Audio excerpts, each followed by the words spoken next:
Hello, everybody. My name is Cameron Earl. Welcome back to the final part, of course, always.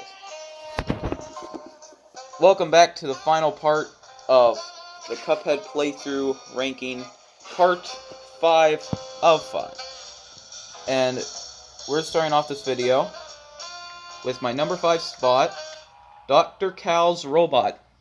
So this is one of the places that changed. He was my second favorite in the base game, but now he is my third favorite in the base game. So this boss, I never seen this boss as the hardest boss in the game, actually. I know that he has that reputation. I feel like he has that reputation for the last phase. But, honestly, just destroy the laser first. Destroy the laser first, destroy the middle last. Promise you, it's worth it. Usually I use my super on the heart when I have it. But no, actually I don't now. I do this. It makes this phase go by so fast. So what do I like about this boss? The music's pretty good. But of course I feel like it could get a little bit better later in the track. The second phase is just super underwhelming. It's literally just his flying head going around dropping those homing bombs, which are the most annoying things in this whole fight. The first phase is by far my favorite phase. I mean, don't get me wrong, I like bullet hells and stuff, but I like the whole... might as well get my extra health. Yeah, I never seen him as the most difficult boss when I played Cuphead for the first time. But he's just really freaking fun. I love his boss. That's pretty much it. It just comes down to how fun he is, and I just think he's really fun. He was also my first A+ and S. He was also my first A+, and he was my first S rank. Not on this file where I have all S ranks, but on another file where I just went into expert, forgot what file I was on, and S ranked him. So he kind of holds a special place there too, being my first S rank and my first A+. So,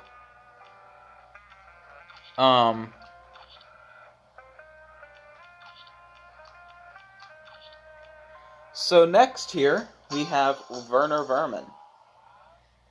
He was my third favorite, but now he was my third favorite in the base game, now he's my second favorite in the base game.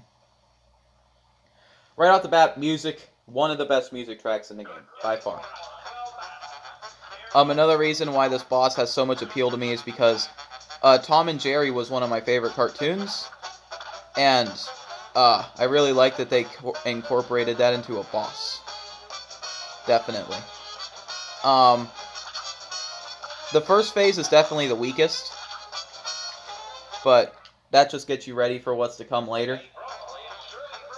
I think my only problem I have with this boss is the fact that it's really short, and also it's really easy for an aisle 3 boss. I really feel like this is the easiest boss in the game outside of World 1. Ribby and Croaks are harder than this guy. I honestly find his second phase really frustrating on expert. His second... Did I say first phase? I meant second phase. I find his second phase really cheap on expert mode. It's fine on normal mode, but I think it's really cheap on expert. However, that cherry bomb attack can also be really cheap. But see how quick this phase went by that I used my super on him? Now, we got his cat.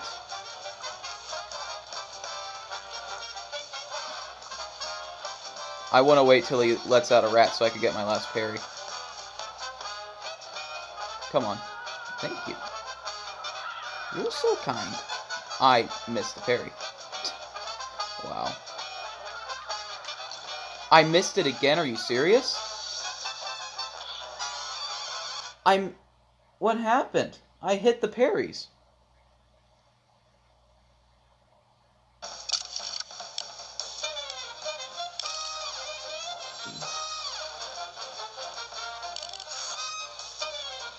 I honestly just find the second phase frustrating on expert, and that's pretty much my only problem with it.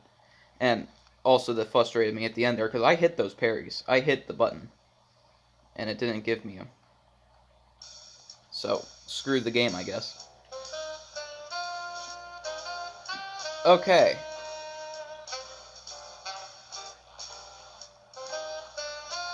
So we are off to this aisle.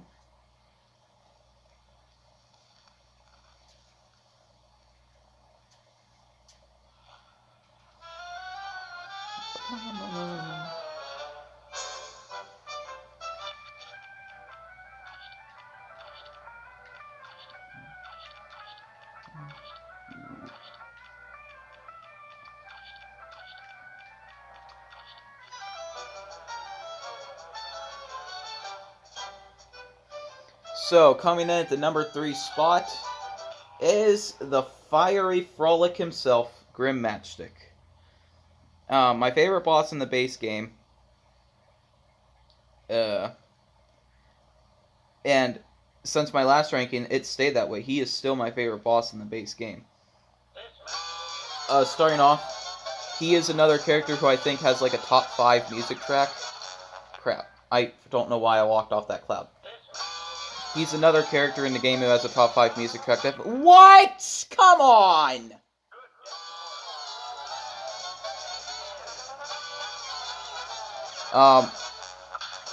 Also give it props for being the only boss battle where Lobber is extraordinarily useful. I mean, I guess for Hilda, Rumor Honeybottoms, it could be useful too, but not as much. I would choose a homing weapon for the last phase over Lobber. I'm trying to bait him out for parries, because I want to get at least a good grade. Because probably my biggest problem with this fight is the fact that it is so lacking in parries. And plus, I want my extra health.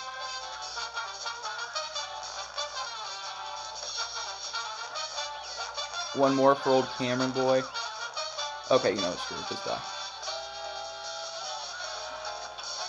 You know, I'm retrying. Okay, I find it really unfair that he doesn't give you that many parries.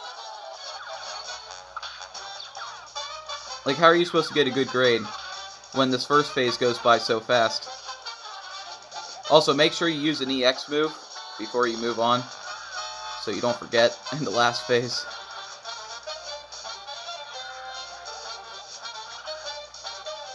One more. Come on. Thank you. You are free to die. You gave me what I wanted.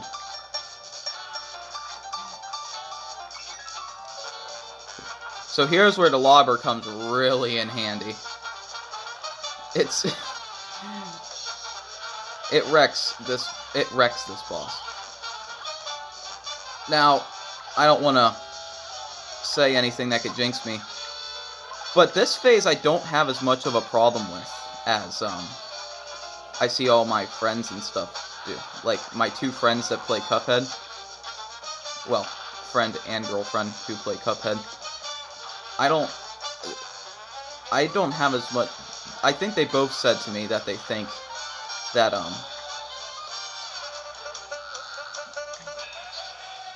the second phase is the hardest, and it's honestly not. This phase is probably the hardest thing in this whole freaking game, in my opinion.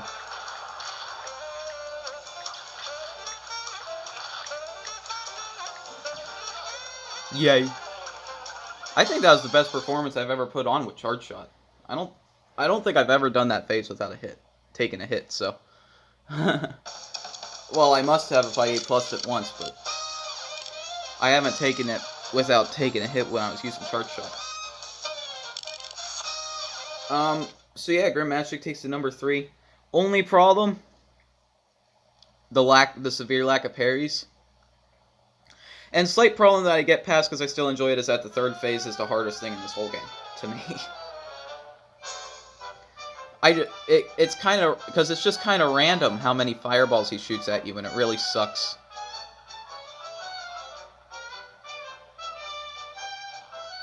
Okay, so due to process of elimination, you guys probably know what the last two bosses are that are off of my list. Or not on my list yet.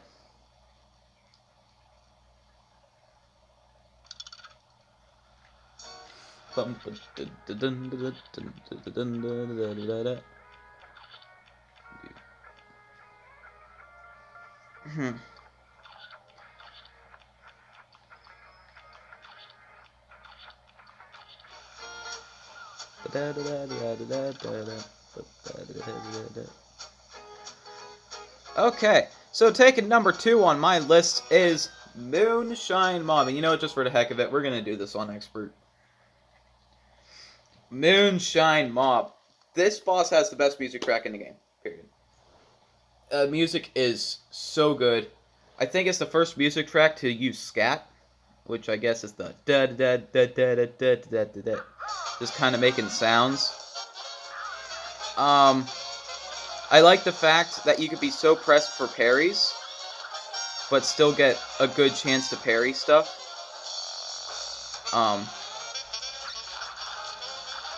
Oh crap, that's a parry. The only thing that I find really frustrating about this boss is actually the amount of web bombs that he's allowed to have on the board at once. Set on the board. Okay, where are we trying now? I was shooting that worm. See, the reason why I don't really like using crack shot for this first phase is because, I mean, I don't want to shoot the cops because I want parries. But suppose I can use it for a second. Make sure you use an EX move here, or at least once.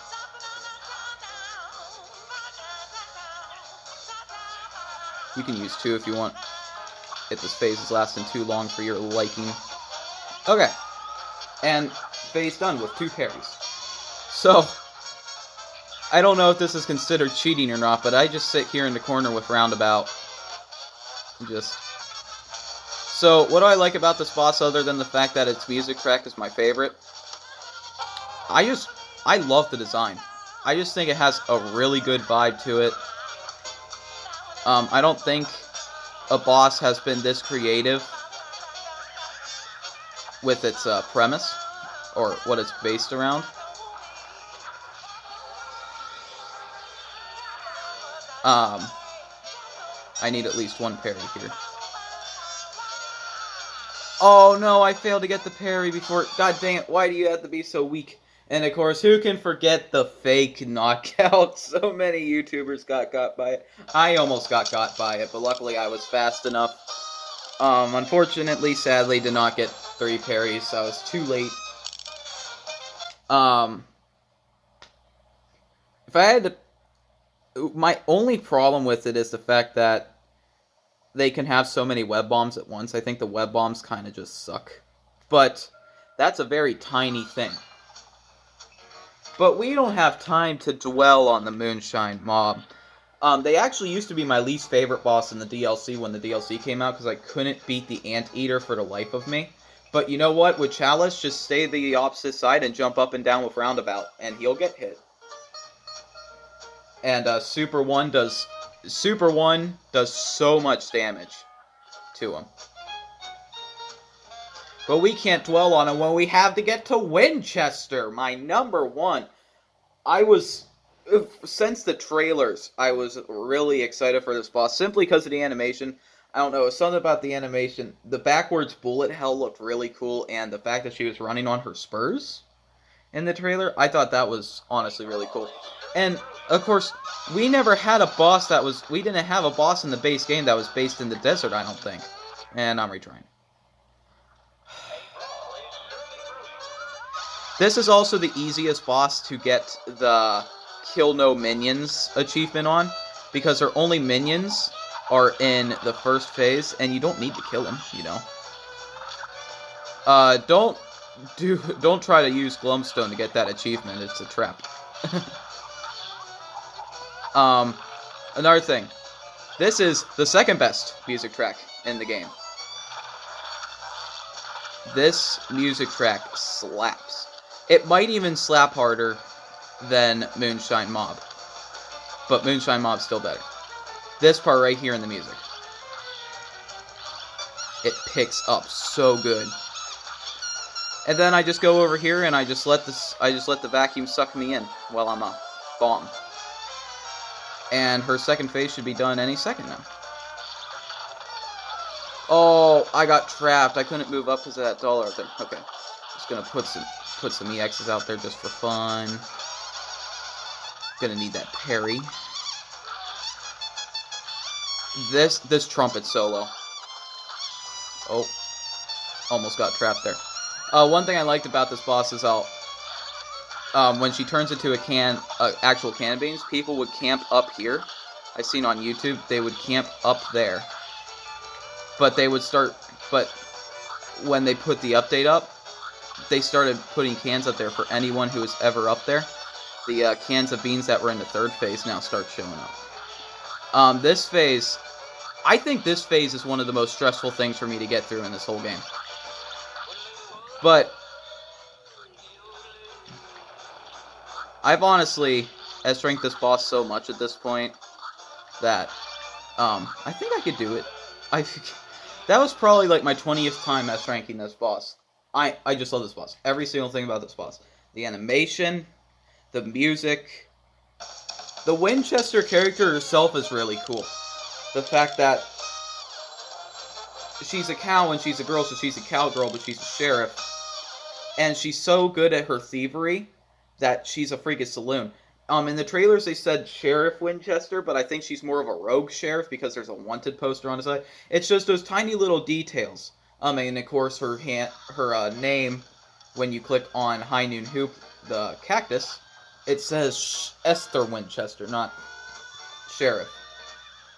When the DLC first came out, the last phase lost me a bit with its weirdness. And I've seen a lot of people call it a Wally Warbles rehash. But if she is a Wally Warbles rehash, then she does it better. Because, Wally Warbles' first phase is bullet hell with him taking up the whole side of the screen and then shooting stuff at you, and so is she. Then the second phase is an even bigger bullet hell with his feathers and her backwards vacuum suckage. The third phase doesn't really... I don't see the resemblance, but the final phase, obviously, she gets turned into food, and so does Wally Warbles' It's not an animation. People call her a rehash of Wally Warbles, but if she is a rehash, then she's Wally Warbles done right. Because Wally Warbles wasn't placed particularly high on my list. Everything about this boss works. There's not a single part in this boss that I dislike. I have my gripes with every boss except this boss. Like the Moonshine Mob is number 2. I have a problem with the webs. Grim Matchstick, I have a problem with the parries. Werner Vermin, I have a problem with the second phase. Cal, I think I mostly just hate the homing bombs. But either way, this boss is phenomenal. And you know what? I'm just going to play it again while I'm talking, because I just have so much fun with this boss. I will be ranking the Villainous Movers soon. Yeah, the Villainous Movers. I will definitely be getting the We Are Venom Villainous set when it comes out.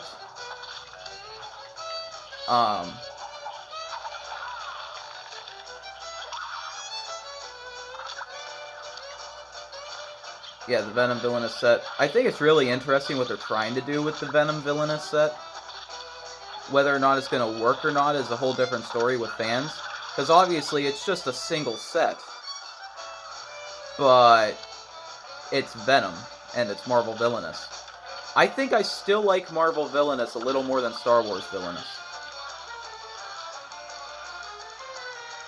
I think the thing with Star Wars Villainous is the fact that its art style is really weird, because they're turning most of it they're turning live action humans. Should have used my super there.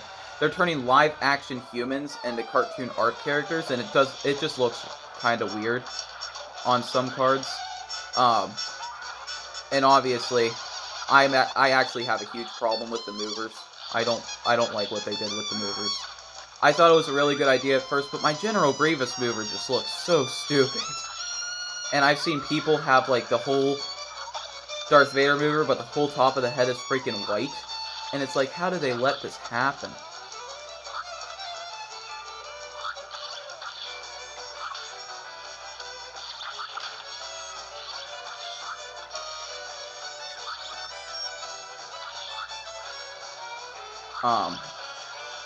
Yeah, but honestly, I just really do not like the movers for Star Wars Villainous. That's pretty much it.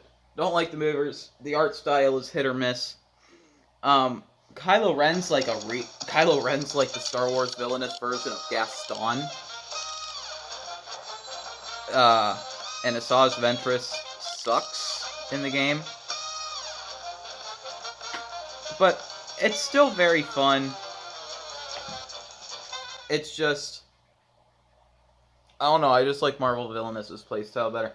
Honestly, favoriting the only one that doesn't have individual fate decks, I think that's what does it. I think the amount of crossover stuff you can have with Marvel Villainous is what I like.